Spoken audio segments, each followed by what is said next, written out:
Idza qadaitumus salata, jika Anda selesai menunaikan salat kemudian fadhkurullah, maka berzikirlah kepada Allah. Zikirnya banyak. Bisa kalimat thayyibah, subhanallah, alhamdulillah, Allahu akbar, istighfar dulu, astagfirullah, astagfirullah, astagfirullah. Hadis Muslim nomor hadis 571. Allahumma antas salam minkas salam tabarakta ya dzal jalali wal ikram. Bisa salat sunnah. Salat sunnah disebut zikir. Ya, salat itu zikir. Quran surah ke-20 ayat ke-14. Innani anallahu la ilaha illa ana. Ya, fa'budni wa aqimis salata li dzikri. Tunaikan salat sebagai zikir kepadaku. Bisa berdoa. Doa itu zikir. Quran surah ke-7 ayat 205. Wadhkur rabbaka fi nafsika tadarruan wa khifatan wa dunal jahri minal qaul. Kata Allah, "Hei, ayo berdoa, zikir." Disebutnya zikir. Minta kepadaku dalam jiwamu. Ya, minta dengan khusyuk, penuh harap kepada Allah, zikir. Bisa baca Quran. Baca Quran itu zikir. Quran surah ke-15 ayat 9. Inna nahnu nazzalna dzikra. Kami telah turunkan Al-Quran sebagai zikir.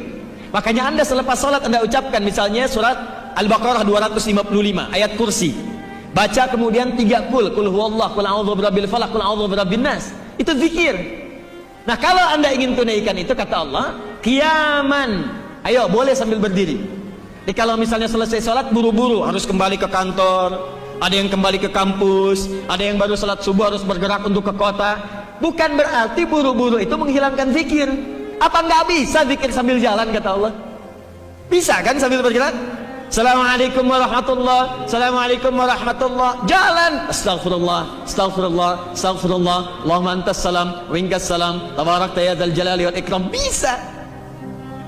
Jadi bukan alasan buru-buru itu menghilangkan zikir. Silakan sambil berdiri. Ya, daripada bicara yang tidak jelas. Assalamualaikum warahmatullah, Assalamualaikum warahmatullah. Ayo, lambat. Astagfirullah, astagfirullah. Oh, imamnya tadi kepanjangannya. Astagfirullah, astagfirullah, astagfirullah imamnya ya Allah. Astagfirullah.